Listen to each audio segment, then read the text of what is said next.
नमस्कार दोस्तों, स्वागत है आपका आज के मुख्य समाचार में, जिसमें सबसे पहले और बड़ी खबर में आपको बताएंगे कि कोई भी ताकत भारत जोड़ो यात्रा को नहीं रोक सकती। कांग्रेस नेता जयराम रमेश का बयान। दूसरी ब्रेकिंग न्यूज में आपको बताएंगे कि चीन महंगाई बेरोजगारी पर बहस से भागी सरकार, कांग्रेस ने बीजेपी को घेरा। तीसरी ब्रेकिंग न्यूज में जिक्र होगा कि कांग्रेस नेता कन्हैया कुमार ने बीजेपी सरकार पर बोला हमला, कहा यात्रा को लेकर झूठ बोल रहे हैं भाजपा के लोग। चौथी ब्रेकिंग न्यूज में आपको बताएंगे कि कमलनाथ का किसानों के नाम संदेश, कर्ज माफी को लेकर कही बड़ी बात, भाजपा को भी घेरा। और पांचवी ब्रेकिंग न्यूज में जिक्र होगा कि बीजेपी सरकार के खिलाफ अखिलेश ने किया बड़ा ऐलान, कहा अत्याचार के खिलाफ जेल भरो आंदोलन शुरू करेगी समाजवादी पार्टी। दोस्तों, हर एक खबर की गहराई में आपको ले जाएंगे, लेकिन उससे पहले आप अभी इस वीडियो को लाइक और लाल बटन को दबा के चैनल को सब्सक्राइब करके बेल आइकन जरूर दबाइए और कमेंट में हमें बताइए कि क्या आप भी राहुल गांधी की भारत जोड़ो यात्रा का खुलकर समर्थन करते हैं। कमेंट में अपनी राय बताइए। रुक करते हैं सबसे पहले और बड़ी खबर की तरफ। कोई भी ताकत भारत जोड़ो यात्रा को नहीं रोक सकती, कांग्रेस नेता जयराम रमेश का बयान। जी हां दोस्तों, केंद्र सरकार ने भारत जोड़ो यात्रा को लेकर लेटर जारी किया है, जिसमें यात्रा के दौरान कोरोना नियमों के पालन करने की बात कही गई है। केंद्र सरकार के इस लेटर के बाद से सियासी पारा चढ़ता दिख रहा है। बीजेपी और कांग्रेस के बीच आरोप प्रत्यारोप का सिलसिला जारी है और अब कांग्रेस के राज्यसभा सांसद जयराम रमेश ने केंद्र सरकार पर निशाना साधा है। कांग्रेस नेता जयराम रमेश ने शुक्रवार को कहा कि भारत जोड़ो यात्रा के 108वें दिन हम दिल्ली पहुंच रहे हैं और इस वजह से पिछले कुछ दिनों से दिल्ली में हलचल और बेचैनी बढ़ी हुई है। इसके साथ ही उन्होंने कहा कि राहुल गांधी की ये बात याद रखनी चाहिए कि कोई भी शक्ति इस यात्रा को नहीं रोक सकती। आपको बता दें कि इससे पहले राहुल गांधी ने भी केंद्र सरकार पर हमला करते हुए कहा था कि भारत जोड़ो यात्रा की सफलता को देख दिल्ली वाले बौखला गए हैं, जिससे अब इसके रोकने का प्रयास किया जाएगा और हालांकि ये यात्रा रुकने वाली नहीं है।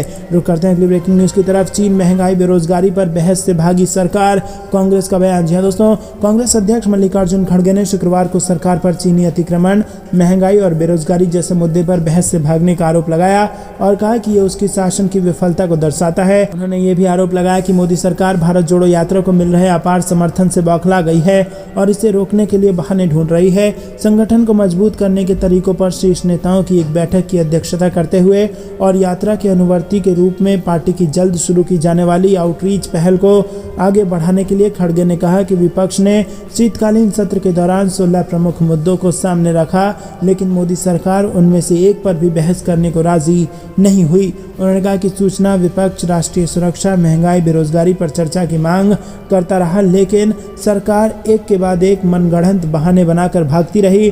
कांग्रेस अध्यक्ष ने कहा कि एक बात निश्चित रूप से ध्यान देने योग्य है कि चाहे चीन के अतिक्रमण का सवाल हो या युवाओं को रोजगार देने का सवाल हो, चाहे वो बढ़ती महंगाई हो या लोगों से जुड़ा कोई अन्य महत्वपूर्ण मुद्दा हो, सरकार उनमें से किसी एक पर भी जवाब नहीं दे सकी। रुक करते हैं अगली ब्रेकिंग न्यूज की तरफ। कांग्रेस नेता कन्हैया कुमार ने बीजेपी सरकार पर बोला हमला, कहा यात्रा को लेकर झूठ बोल रहे हैं भाजपा वाले। जी हां दोस्तों, हरियाणा में राहुल गांधी की भारत जोड़ो यात्रा का तीसरा दिन हो चुका है और इस दौरान फरीदाबाद में कांग्रेस ने प्रेस कॉन्फ्रेंस कर जनसभा को संबोधित किया और कन्हैया कुमार ने बीजेपी सरकार पर जोरदार हमला बोला।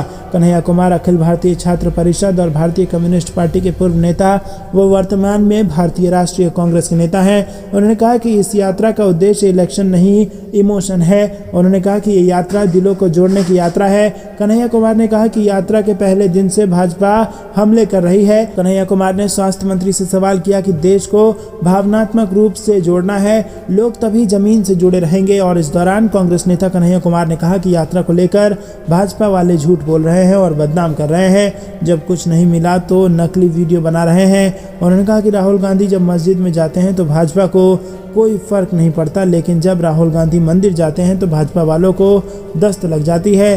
कन्हैया ने कहा कि भाजपा के नेता यात्रा को इग्नोर नहीं कर पा रहे हैं। रुक करते हैं अगली ब्रेकिंग न्यूज की तरफ। कमलनाथ का किसानों के नाम संदेश, कर्ज माफी को लेकर कही बड़ी बात, भाजपा को घेरा। जी हां दोस्तों, मध्य प्रदेश के पूर्व मुख्यमंत्री कमलनाथ ने पूर्व प्रधानमंत्री चौधरी चरण सिंह की जयंती राष्ट्रीय किसान दिवस पर किसानों को बधाई और शुभकामनाएं दी और उन्होंने किसानों के नाम जारी अपने वीडियो संदेश में किसान कर्ज माफी के संकल्प को दोहराया।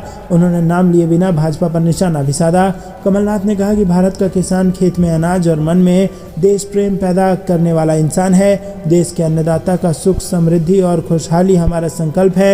मैंने गांव की चौपाल से लेकर अंतर्राष्ट्रीय मंचों तक किसानों के हित की लड़ाई लड़ी है। उन्होंने कहा कि 2018 में मैंने आपकी कर्ज माफ करने का निर्णय मुख्यमंत्री पद की शपथ लेने के 2 घंटे में ले लिया था और 27 लाख किसान भाइयों का कर्ज माफ हो गया था।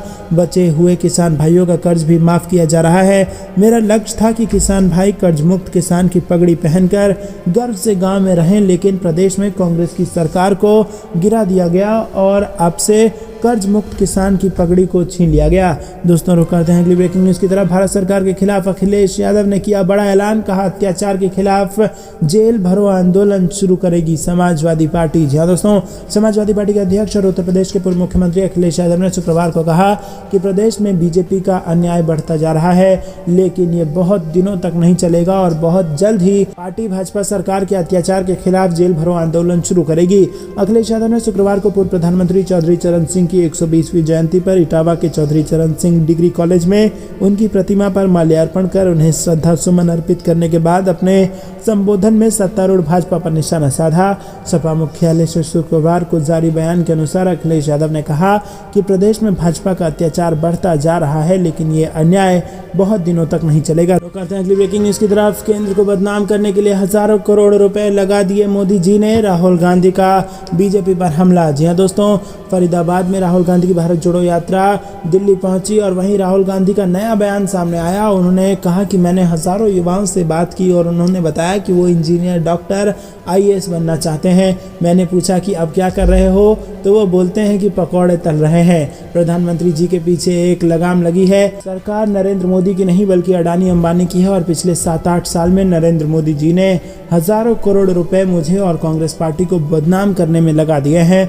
बीजेपी भारत में जितना चाहे सार्वजनिक बैठकें करा सकती है, लेकिन जहां भारत जोड़ो यात्रा चल रही है वहां कोविड है। और राहुल गांधी ने कहा कि हिंदुस्तान को चीन को हराना ही होगा। और राहुल गांधी ने बीजेपी पर देश में नफरत फैलाने के आरोप लगाते हुए राहुल गांधी ने कहा कि RSS बीजेपी मिलकर देश में नफरत फैला रहे हैं, परंतु मेरी यात्रा महंगाई, बेरोजगारी और नफरत के खिलाफ यात्रा है। उन्होंने ये भी कहा कि भारत जोड़ो यात्रा में देश के हर वर्ग के लोग भाग ले रहे हैं। रुक करते हैं अगली ब्रेकिंग न्यूज की तरफ। आयुष्मान योजना को लेकर गरमाई मध्य प्रदेश की सियासत, कांग्रेस ने की CBI जांच की मांग, जयवर्धन ने लिख दिया पत्र। जी हाँ दोस्तों, प्रदेश के आयुष्मान योजना को लेकर हुई गड़बड़ी को लेकर सियासत तेज हो गई है।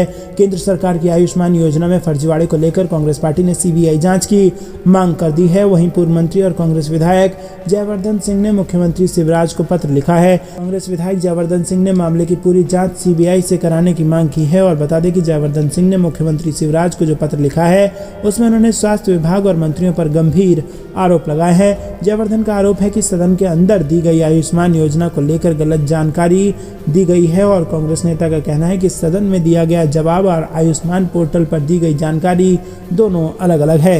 रुक करते हैं ब्रेकिंग न्यूज की तरफ। कांग्रेस नववर्ष में सरकार बदलने और कमलनाथ को मुख्यमंत्री बनाने का लेगी संकल्प। यहाँ दोस्तों, अगले साल होने वाले विधानसभा चुनाव के लिए कांग्रेस के नववर्ष से अपने अभियान की शुरुआत करने की खबर आ रही है। 1 जनवरी को सभी जिला मुख्यालयों पर संकल्प दिवस मनाया जाएगा।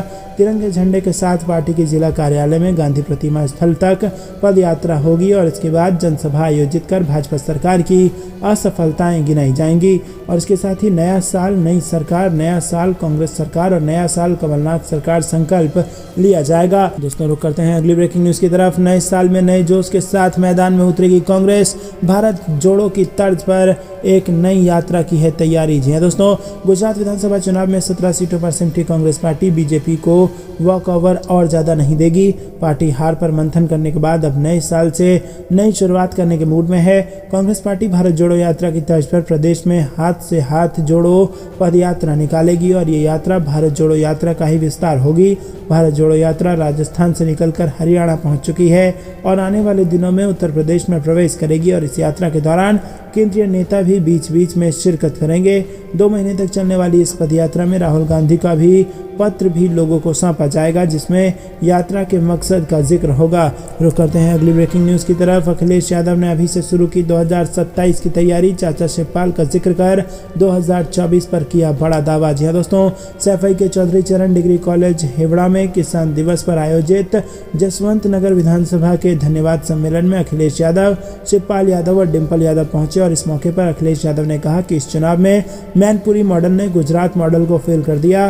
गुजरात मॉडल को पढ़ाने वाले लोग अब मैनपुरी मॉडल को पढ़ रहे हैं। वहीं दोस्तों अखिलेश यादव ने कहा कि इस चुनाव में हमारे मुख्यमंत्री फुटबॉल खेलने भी आए थे, लेकिन वो भूल गए थे कि जसवंत नगर की जनता वो स्प्रिंग है जिनको जितना दबाएंगे वो वापस उतना ही दूर फेंकता है। मैनपुरी की जीत हमने समाजवादियों में नई ऊर्जा भरने का काम किया है। दोस्तों रुक करते हैं अगली ब्रेकिंग न्यूज की तरफ। गांधी की भारत जोड़ो यात्रा में शामिल हुए अटल आडवाणी के करीबी रहे सुधींद्र कुलकर्णी 7.5 किलोमीटर तक चले पैदल। जी हाँ दोस्तों, आपको बता दें कि पूर्व प्रधानमंत्री अटल बिहारी वाजपेयी और पूर्व उप प्रधानमंत्री लाल कृष्ण आडवाणी के करीब रहे पूर्व भाजपा नेता सुधींद्र कुलकर्णी ने राहुल गांधी की भारत जोड़ो यात्रा को समर्थन दिया है। इतना ही नहीं, वो कांग्रेस सांसद राहुल गांधी के साथ 7.5 किलोमीटर पैदल भी चले और उन्होंने सोशल मीडिया पर राहुल गांधी के साथ अपनी तस्वीर शेयर कर लिखा है, आज दोपहर हरियाणा में मैं भारत जोड़ो यात्रा में एक तपस्वी राहुल गांधी के साथ 7.5 किलोमीटर चला।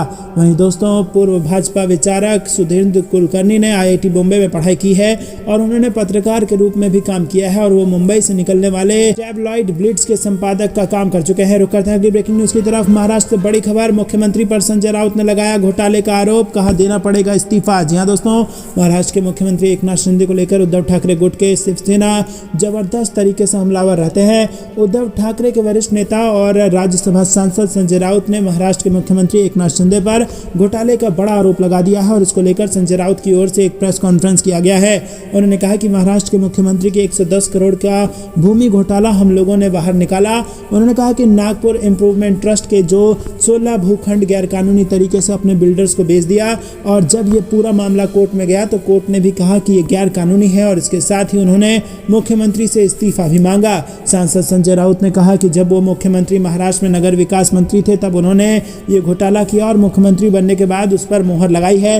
उन्होंने साफ कहा कि ये मुद्दा उठता रहेगा, हम चुप नहीं रहेंगे, मुख्यमंत्री को इस्तीफा देना पड़ेगा। और इससे पहले संजय राउत ने महाराष्ट्र और कर्नाटक के बीच सीमा विवाद पर बयान देते हुए कहा था कि जिस तरह चीन भारतीय क्षेत्र में घुसा उसी तरह वो भी इस पड़ोसी दक्षिण राज्य में घुस जाएंगे। रुक करते हैं अगली ब्रेकिंग न्यूज की तरफ। मेरठ में जमकर गरजे राकेश टिकैत, सरकार को लेकर कही यह बात और दी बड़ी चेतावनी। जी हाँ दोस्तों, आपको बता दें कि मेरठ में जाने खुर्द पहुंचे चौधरी राकेश टिकैत ने कहा कि मौजूदा सरकार किए गए वादों पर ध्यान नहीं दे रही है और उन्होंने कहा कि अगर वादों को पूरा नहीं किया गया तो जल्द ही एक आंदोलन किया जाएगा।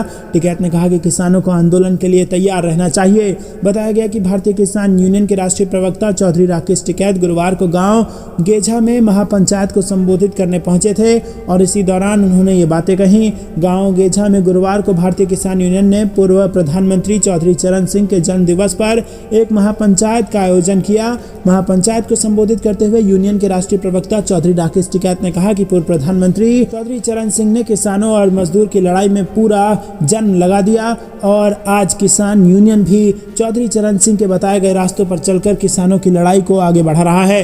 रुक करते हैं अगली ब्रेकिंग न्यूज की तरफ। चीन पर अब तक पूछे गए 12 सवाल का नहीं मिला अभी तक कोई जवाब, जयराम रमेश ने फिर दागे 5 नए सवाल। जी हाँ दोस्तों, चीन पर विपक्ष के सवालों से केंद्र की नरेंद्र मोदी सरकार लगातार बच रही है। संसद के अंदर और बाहर विपक्षी दल और खासतौर से कांग्रेस लगातार सरकार से इस मुद्दे पर चर्चा कराने और देश के सामने स्थिति साफ करने की मांग कर रही है। कांग्रेस मीडिया सेल प्रभारी जयराम रमेश बीते सप्ताह के दौरान अब तक सरकार से 12 सवाल पूछ चुके हैं, लेकिन किसी भी सवाल का जवाब सरकार ने नहीं दिया है। उन्होंने पहले 17 दिसंबर को सरकार से 7 सवाल पूछे थे और उनका जवाब नहीं मिला और इसके बाद 18 दिसंबर को फिर 5 सवाल पूछे और उनका भी कोई जवाब नहीं मिला। रुक करते हैं अगली ब्रेकिंग न्यूज की तरफ। दिल्ली में कोरोना से एक की मौत, सीएम केजरीवाल ने बुलाई आपात बैठक, ले सकते हैं बड़ा निर्णय। जी हाँ दोस्तों, राष्ट्रीय राजधानी दिल्ली में बुधवार को कोरोना वायरस से एक मरीज की मौत के बाद मुख्यमंत्री अरविंद केजरीवाल एक्शन प्लान में जुट गए हैं। बता दें कि कई देश में कोविड मामलों में अचानक तेजी के बीच दिल्ली के मुख्यमंत्री अरविंद केजरीवाल ने बृहस्पतिवार को आपात बैठक बुलाई और इसमें स्वास्थ्य विभाग की तैयारियों की समीक्षा उन्होंने की और अधिकारियों से संबंधित विभागों और एजेंसियों के इंतजाम के बारे में उन्होंने जाना और आवश्यक निर्देश दिए। दिल्ली सरकार की स्थिति पर पूरी तरह से नजर है और बैठक में विस्तृत चर्चा हो रही थी और दोस्तों इस बैठक में बड़ा बड़ा फैसला ले लिया गया। रुक करते हैं अगली ब्रेकिंग न्यूज की तरफ। मास्क के दिन आए, कर्नाटक, मुंबई से दिल्ली एम्स तक एडवाइजरी कर दी गई जारी। जी हाँ दोस्तों, कोरोना वायरस को लेकर बढ़ती आशंका के बीच एक बार फिर से मास्क की वापसी हो गई है। कर्नाटक में स्वास्थ्य अधिकारी ने गुरुवार को कोविड सुरक्षा प्रोटोकॉल जारी किया है और इसमें मास्क लगाने को एक बार फिर से अनिवार्य कर दिया है। राज्य सरकार की एडवाइजरी के मुताबिक लोगों को कोविड-19 से बचने के लिए दिशा निर्देश का पालन करना चाहिए।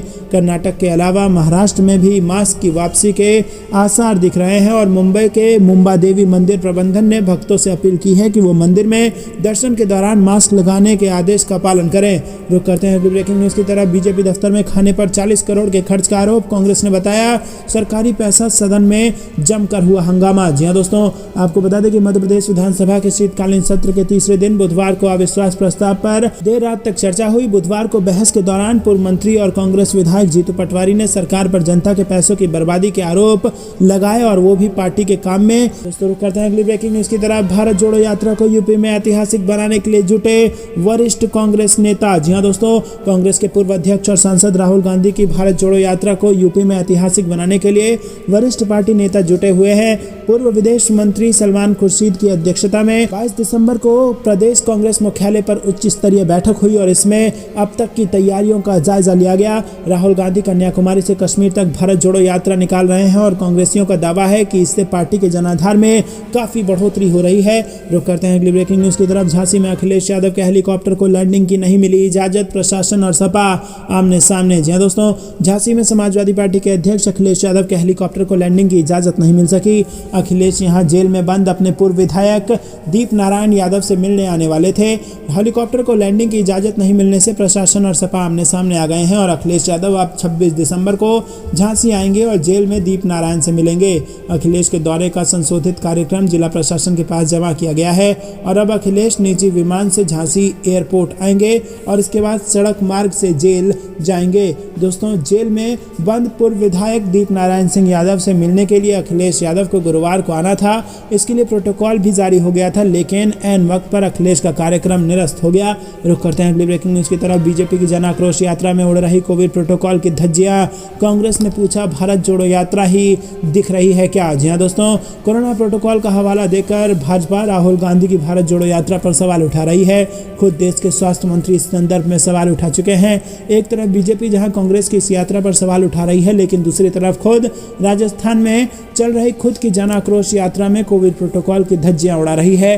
बुधवार को स्वास्थ्य मंत्री मनसुख मांडविया की अपील के बाद भी भाजपा की जन आक्रोश रैली में नेता और समर्थक दोनों ही बिना मास्क के नजर आए। बुधवार शाम भाजपा द्वारा जारी की गई तस्वीरों में ना तो मंच पर बैठे नेता कोरोना प्रोटोकॉल का पालन करते नजर आए और न ही रैलियों में आने वाले समर्थक। बुधवार को बांसवाड़ा में आयोजित की गई रैली में खुद भाजपा के प्रदेश अध्यक्ष सतीश पूनिया बिना मास्क के नजर आए। रुक करते हैं अगली ब्रेकिंग न्यूज की तरफ। ज्योतिरादित्य सिंधिया को लग सकता है बड़ा झटका, मध्य प्रदेश के मंत्रियों और बीजेपी विधायकों पर भी लटक गई है तलवार। जी हां दोस्तों, आगामी मध्य प्रदेश विधानसभा चुनाव में बीजेपी किसी भी कीमत पर सत्ता की वापसी चाहती है। पार्टी को सत्ता में लाने के लिए गुजरात फार्मूले पर भी विचार किया जा रहा है और सूत्रों के मुताबिक गुजरात फार्मूला लागू होने पर 50 विधायकों और मंत्रियों का टिकट कट जाएगा और टिकट कटते ही भाजपा का सपना चकनाचूर हो जाएगा, क्योंकि एक बड़ी बगावत भाजपा का इंतजार कर रही है। जिस बगावत ने भाजपा का हिमाचल में बेड़ा गर्क कर दिया, सुपड़ा साफ करा दिया, वही बगावत इस वक्त मध्य प्रदेश में भी उसका इंतजार कर रही है अगर गुजरात का फार्मूला मध्य प्रदेश में लाया गया तो। और इसी बीच केंद्रीय मंत्री ज्योतिरादित्य सिंधिया के समर्थक विधायक और मंत्री भी शामिल हैं जो बागी हो सकते हैं। मध्य प्रदेश में विधानसभा चुनाव को 1 साल से भी कम का समय बचा है और बीजेपी सभी 230 सीटों पर मंथन कर रही है। रुक करते हैं अगली ब्रेकिंग न्यूज की तरफ। एमपी विधानसभा में अविश्वास प्रस्ताव पर भारी हंगामा, जीतू पटवारी के बयान पर भड़के मंत्री भदौड़िया। जी हां दोस्तों, मध्य प्रदेश विधानसभा के शीतकालीन सत्र का तीसरा दिन है और सदन में जोरदार हंगामा देखने को मिला, क्योंकि प्रदेश की शिवराज सरकार के खिलाफ अविश्वास प्रस्ताव पर चर्चा हो रही है। इस अविश्वास प्रस्ताव के दौरान पूर्व मंत्री जीतू पटवारी के सवाल पर ओपीएस भदौड़िया आग बबूला हो गए। वो जीतू पटवारी के पास दौड़े, लेकिन उन्हें बीच में ही मंत्री विश्वास सारंग ने बीच रास्ते में रोक दिया। आपको बता दें कि ओपीएस भदौड़िया के जीतू पटवारी के साथ किए गए इस आचरण पर संसदीय कार्य मंत्री नरोत्तम मिश्रा ने खेद जताया है। साथ ही ओपीएस भदौड़िया के व्यवहार को लेकर अध्यक्ष गिरीश गौतम ने इसको निंदनीय माना है। दोस्तों, आपको बता दें कि दरअसल अविश्वास प्रस्ताव के दौरान जीतू पटवारी के आरोप पर मंत्री मंत्री ओपीएस भदौड़िया इतने आग बबूला हो गए कि वो जीतू पटवारी के पास दौड़ पड़े। हालांकि स्वास्थ्य मंत्री ने उन्हें रास्ते में ही रोक लिया। जीतू पटवारी ने आरोप लगाते हुए कहा कि इवेंट मैनेजमेंट में सरकार अरबों खर्च कर रही है। सरकार के 40 करोड़ से बीजेपी कार्यालय में कार्यकर्ताओं को भोजन कराया गया है। रुक करते हैं अगली ब्रेकिंग न्यूज की तरफ। सीएम बोम्मई के बयान पर संजय राउत का पलटवार, कहा हम भी कर्नाटक में घुस सकते हैं। जी हाँ दोस्तों, आपको बता दें कि महाराष्ट्र और कर्नाटक के बीच सीमा को लेकर जारी विवाद गहराता नजर आ रहा है। कर्नाटक विधानसभा में मुख्यमंत्री बसवराज बोम्मई ने साफ कहा है कि हम 1 इंच जमीन महाराष्ट्र को नहीं देंगे। कर्नाटक के मुख्यमंत्री की ओर से आए बयान पर अब शिवसेना के फायर ब्रांड नेता और राज्यसभा सांसद संजय राउत की प्रतिक्रिया सामने आई है। शिवसेना सांसद संजय राउत ने कर्नाटक के मुख्यमंत्री के बयान पर प्रतिक्रिया व्यक्त करते हुए कहा है कि वो वैसे तो हमारे देश की सरकार भी यही कहती है कि हम 1 इंच जमीन भी नहीं किसी को देंगे। और उन्होंने पड़ोसी देश का जिक्र किया और कहा कि जिस तरह चीन हमारे देश की सीमा में घुस आया था, हम भी कर्नाटक में घुस सकते हैं। रुक करते हैं अगली ब्रेकिंग न्यूज की तरफ। मोदी सरकार खुद जजों की नियुक्ति करना चाहती है, ऐसा हुआ तो यह आपदा होगी। कपिल सिब्बल का केंद्र पर हमला। जी हाँ दोस्तों, पूर्व कानून मंत्री कपिल सिब्बल ने केंद्र पर हमला करते हुए कहा कि सरकार न्यायपालिका को अपने हाथ में लेने का प्रयास कर रही है और उन्होंने कहा कि अदालतें इसके खिलाफ मजबूती से खड़ी रहेंगी। न्यायाधीशों की नियुक्ति पर विवाद और न्यायिक नियुक्तियों को रद्द किए गए कानूनों को वापस लाने पर यह बात कही। और इसी के साथ कपिल सिब्बल ने स्पष्ट करते हुए कहा कि वर्तमान कोलिजियम प्रणाली में अपनी कमियां हैं, लेकिन सरकार को इसमें पूर्ण स्वतंत्रता देना उपयुक्त तरीका नहीं है।